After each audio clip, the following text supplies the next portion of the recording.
माशाल्लाह आज एक बेहतरीन मौका हमारे स्कूल के लिए हमको नसीब हुआ है कि आज हमारे स्कूल में मोहतरम मुकर्रम काबिल सर एहतराम जनाब जमालुद्दीन बंदरकर साहब जो महाराष्ट्र उर्दू हाई स्कूल चिपलूर उसके साबिक प्रिंसिपल है और अभी वो अल्हम्दुलिल्लाह रिटायर्ड हो चुके हैं और साथ ही साथ इनका ये तारुफ कराऊं, ये बहुत मशहूर और मारूफ शायर भी है, बहुत बेहतरीन शायरी भी लिखते हैं और जो मुशायरा होता है आप लोग देखते हो ना यूट्यूब के ऊपर मुशायरे, उस मुशायरे के अंदर भी वो शामिल हो जाते हैं, बड़े बड़े मुशायरे में जो इंडिया लेवल पर हो जाते हैं उसके अंदर भी वो शामिल हो जाते हैं। वो आज अपने स्कूल में आए हैं, मैं उनका और उनके साथ में साथी मोहतरम जनाब इकबाल चोगले साहब दोनों का इस स्कूल में आए तो स्कूल आज़ा की तरफ से मैं और शाला व्यवस्थापन समिति की तरफ से मैं उनका शुक्रगुजार हूँ, उनका शुक्रिया अदा करता हूँ और मैं ये उम्मीद करता हूँ कि मोहतरम जनाब जमालुद्दीन बंदरकर सर और एक मशहूर शायर वो बच्चों के लिए कुछ तालीम के बारे में, आने वाली जिंदगी के बारे में और उनके उसके बारे में जो आप लोग आपसे मुखातिब हो और आपको कुछ नसीहत करें। अस्सलामु अलैकुम व रहमतुल्लाहि व बरकातुहू। मौजूद असातिज़ा इकराम, मेरे साथ आए हुए इकबाल चौधरी साहब और प्यारे बच्चों, सबसे पहले मैं आपके असातिज़ा और आपका मैं शुक्रिया अदा करता हूँ कि आपने यहाँ पर मेरा इस्तकबाल किया, मेरे साथी का इस्तकबाल किया। बच्चों, मेरी खुशकिस्मती रही है कि जैसे सर ने बताया आपके कि 37 साल में हाई स्कूल टीचर और 2 साल हाई स्कूल और जूनियर कॉलेज का प्रिंसिपल रह चुका हूँ और 2023 में मैं रिटायर्ड हो चुका हूँ। आज वैसे 31 जुलाई को मुझे मालूम पड़ा कि आपके सर भी रिटायर्ड हो रहे हैं। कुछ ही दिन सर्विस के उनके बाकी है। मैं इसी मौके पर सर को कामयाब सर्विस के बारे में मुबारकबाद पेश करता हूँ और आइए हम दुआ करें कि अल्लाह ताला जो है वो सर को आइंदा जिंदगी में जो है सेहत दे दे, सेहत कामिला दे दे और तंदुरुस्ती दे दे और उम्र दराज अता फरमाए। आमीन। बच्चों, ये आपका जो दौर चला है बहुत अहमियत का है। तालीम जो है बहुत जरूरी है, जरूरी है और जरूर रहेगी, क्योंकि तालीम ऐसी दौलत है बच्चों कि वो उसे कभी चुरा नहीं सकता। जहां भी रहे इंसान का पैसा चुरा सकता है, धन दौलत चुरा सकता है, हर कोई चीज चुरा सकता है, लेकिन तालीम वो इंसान की चुरा नहीं सकता। तो सबसे बड़ी दौलत जो है वो तालीम है। और फिर आप लोगों को यानी बचपन में हर एक को अब माँ बाप भेजते हैं स्कूल में, आप लोग आते हैं, तो पहला मकसद यही रहना चाहिए कि हम जिस मकसद के लिए आए हैं उस मकसद को ज्यादा वक्त देना चाहिए। मकसद कोई भी चीज का बच्चों मकसद रहता है कि नहीं? अगर हम बाजार में जाते हैं, अगर मकसद है सब्जी खरीदना और सब्जी खरीदे बगैर हम अगर बाजार में से निकल के आते हैं तो क्या हमारा मकसद पूरा होगा? अम्मी अब्बा ने अगर भेजा है कि ये सब्जी खरीद के लाओ, बाजार से जाओ सब्जी खरीद के लाओ या शक्कर लाओ, चाय लाओ, कुछ चाय पत्ती लाओ। और हम अगर बाजार में चले जाएं और वहां से वापस घूमकर टहलकर चले आ जाएं तो क्या मकसद हमारा पूरा हो गया? जरा सवाल जवाब में जरा बोलो, हाँ या ना? मकसद पूरा हुआ क्या? क्योंकि हमको भेजा गया था काय के लिए? सब्जी लाने के लिए, शक्कर लाने के लिए, जो कुछ चीजें लाने के लिए, मार्केट करने के लिए भेजा गया था। हम अगर बाजार घूमकर आ जाते हैं तो हमारे अपने आप पूछेंगे, अरे तुझे काय के लिए भेजे थे, लाया क्या? नहीं लाया। उसी तरह हमको स्कूल में जो भेजा जाता है वो किस चीज के लिए भेजा जाता है? पढ़ाई के लिए, तालीम हासिल करने के लिए, है कि नहीं? तो फिर पहला मकसद हमारा ये रहना चाहिए, खेल कूद है ही, लेकिन पहला मकसद कि हमको तालीम हासिल करना है, क्योंकि तालीम के बगैर हम अगले मुस्तकबिल के अच्छे शहरी नहीं बन सकते। और इसीलिए असातिज़ा भी आप पर सख्ती करते हैं, कोई चीज नहीं लाए तो लिखकर नहीं लाए, याद करके नहीं आए, सख्ती करते हैं। सख्ती की वजह यही है कि अगर सख्ती से आप लोग अगर पढ़ेंगे, ध्यान देकर पढ़ेंगे तो कल अच्छे शहरी बनेंगे, कामयाब शहरी बनेंगे, बनोगे कि नहीं? और तालीम जो है वो शुरू की 10 साल, 15 साल, 20 साल, ये तालीम जो है ये तालीम कम वक्त की नहीं। अगर हम मेहनत करेंगे कोई भी चीज, ये जो तुम्हारा वक्त है, बचपन का दौर है, तालीमी दौर है, उसमें अगर कुछ वक्त, कुछ साल अगर सही मेहनत करोगे तो क्या हो जाएगा? जैसे किसान मेहनत करता है खेत में तो फसल उगती है, अनाज उगता है, और वो अनाज हम खाते हैं, हमारा पेट भरता है। वही अगर तुम लोग, जैसा किसान खेत में काम करता है, अल्लाह ताला उसको फसल की सूरत में फल देता है, अनाज की सूरत में फल देता है। आप लोग कैसे आते हैं? आप अगर सही तालीम हासिल करोगे तो अल्लाह ताला इम्तिहानात में अच्छी कामयाबी देगा और कल कहां पर अच्छे अच्छे ओहदों पर जाओगे। जैसे हम फख्र से कहते हैं, सर के भी कई आसार तालिब इल्म जो है बड़े ओहदे पर गए हैं।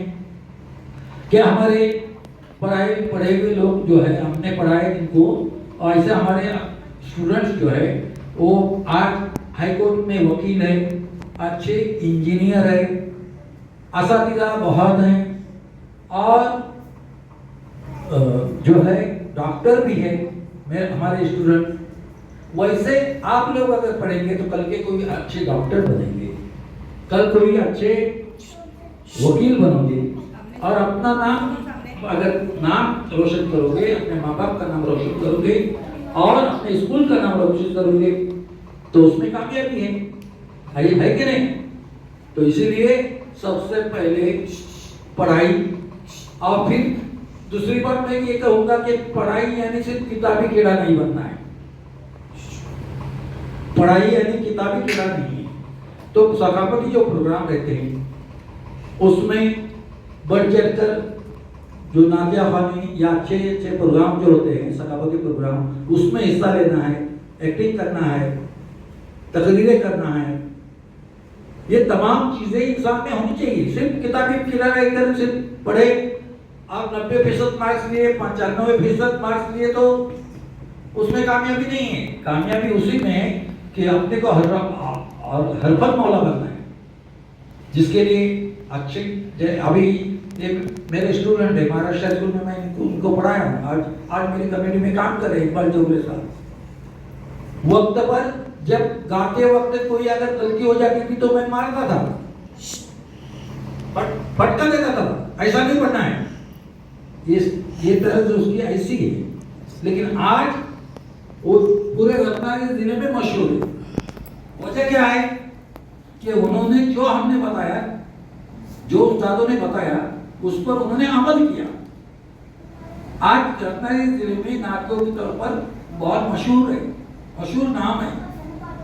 वैसे किताबी कीड़ा न बनते हुए हम लोगों को क्या करना है, तकरीरों में हिस्सा लेना है, स्पोर्ट्स में हिस्सा लेना है, एक अच्छा स्पोर्ट्समैन बनना है और अच्छा सिंगर बनना है। और आजकल जो है वो इसका दौर है, डिजिटल दौर है, समझ लेना। तो उसमें भी कंप्यूटर वगैरह जो है इसकी भी तालीम हासिल करना है। एक याद करना है कि हमें अगर आइंदा जिंदगी, क्योंकि मैं ज्यादा वक्त नहीं लूंगा, आइंदा जिंदगी अगर कामयाब बनाना है तो तालीम के लिए कोई शॉर्टकट नहीं है। तालीम होना ही चाहिए, हमने अच्छी तालीम और तालीम के साथ साथ तरबियत, संस्कार। तालीम अगर एमबीए होते हैं, एमकॉम होते हैं और हमें अगर वो तहजीब नहीं है, वो अगर संस्कार नहीं है, वो अगर तरबियत नहीं है, तो हम जाते हुए अगर कोई अनपढ़ जैसे अगर किसी को गाली गलौज करते, किसी को परा गुलाम कहते, किसी को अगर हमारे जुबान से कोई बदतरीन अल्फाज निकलते हैं, हम किसी महफिल में बैठे हैं, वहां पर तमीज के साथ बैठे नहीं है, तो हम कम भी रहेंगे तो भी लोग क्या बोलेंगे, ये बदतमीज है। समझे? तो तालीम के साथ साथ तरबियत भी, संस्कार भी हमको लेना है कि हम हमारी जिंदगी जो है वो कामयाब बनाने के लिए तालीम भी ले और तरबियत भी ले, अच्छे अखलाक ले। अच्छे अखलाक के साथ हमें जिंदगी गुजारना है, इसके लिए तालीम, सही तरबियत ले ले।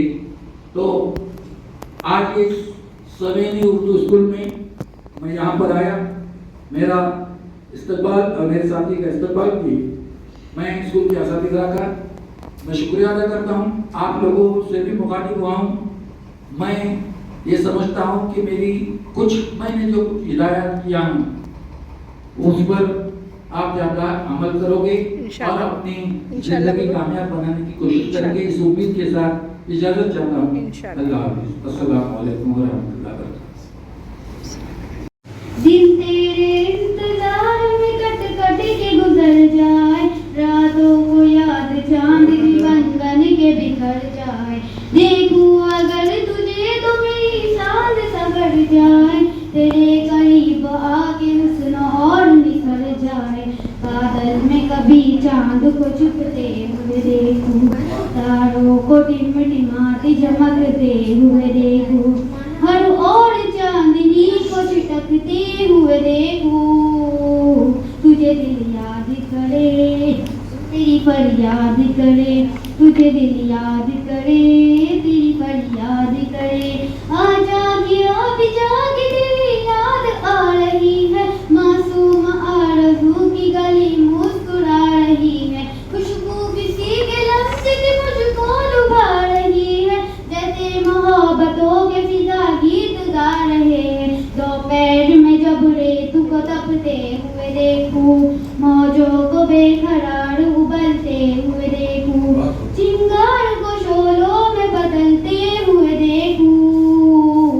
तुझे दिल याद करे, तेरी फरियाद करे, तुझे दिल याद करे, तेरी फरियाद करे। खुदा हमने से राते मुस्तफा दर सहर है बरी के लिए, फिर हमें और क्या चाहिए। दोस्त तो जिंदगी के लिए सामने से रते मुस्तफा दर सहर बरी के लिए। करिए की तू मेरी बात पर कैसा होगा अंधेरा है। करिए की तू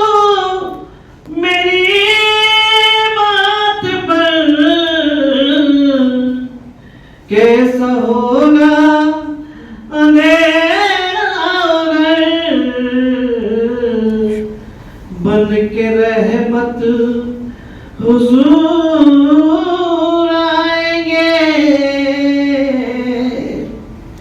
बन के रहमत हुजूर आएंगे। कब्र में रोशनी के लिए अब हमें और क्या चाहिए। दोस्तों जिंदगी के लिए हश्र में हम कहाँ तुम कहाँ, जब न होगा कोई मेहरबान। हश्र में हम कहाँ तुम कहाँ, जब न होगा कोई मेहरबान। बंद के रहमत हुजूर आएंगे, अपनी हर उम्मती के लिए अब हमें और क्या चाहिए। दोस्तों जिंदगी के लिए लोगों ने भगोड़ सुने, समाज किए सर को, और सर की जो ये नसीहत थी वो आप लोगों को कैसी लगी? बहुत बेहतर थी ना? बहुत सारी उन्होंने मिसालें दी, खेती की मिसाल दी है, बाजार में गए कुछ लाने के लिए, और अगर ऐसे घूम के आए कुछ लाए नहीं तो हमारा मकसद क्या हुआ? पूरा नहीं हो। उसी तरीके से आप स्कूल में आते हो, किसके लिए आते हो? पढ़ने के लिए, तालीम हासिल करने के लिए, आगे कुछ बनने के लिए। और अगर यहाँ पर आकर अगर आप तालीम हासिल नहीं करेंगे, या अगर आपको यहाँ के टीचर तालीम देंगे और यहाँ के टीचर आपको जो कुछ भी काम देंगे कि ये घर से करके आओ, और अगर वो करके नहीं लाएंगे तो उसमें नुकसान किसका होगा? बच्चों का, आपका नुकसान होगा ना? सही है ना? तो आपकी उम्र क्या है? पढ़ने की और लिखने की उम्र है, समझे ना? तो सर ने जो बताया उसके ऊपर अमल करो और अपनी जिंदगी में कुछ बनने की कोशिश करो, इसके जद्दोजहद में लगे रहो। आगे जा कुछ नहीं समझा, मैडम है, मैं हूँ, या कभी अपने और कोई बड़े टीचर आते हैं तो उनसे पूछो, इरफान सर भी उठकर आते हैं, उनसे पूछो, सही है ना? और अपनी तालीम को क्या करो? जारी रखो आगे। मैं यहाँ पर हमारे आए हुए आज के मेहमान मोहतरम जनाब जमालुद्दीन बंदरकर साहब और हमारे इकबाल चौगले साहब, वो यहाँ पर आए, माशाल्लाह उन्होंने हमको नाच सुनाई और सर ने बेहतरीन अंदाज में हमारे बच्चों को जो यहाँ पर नसीहत दी। मैं स्कूल की तरफ से उनका शुक्रगुजार हूँ। जज़ाकल्लाहु खैरन व अहसन जज़ा फी दुनिया वल आखिरह।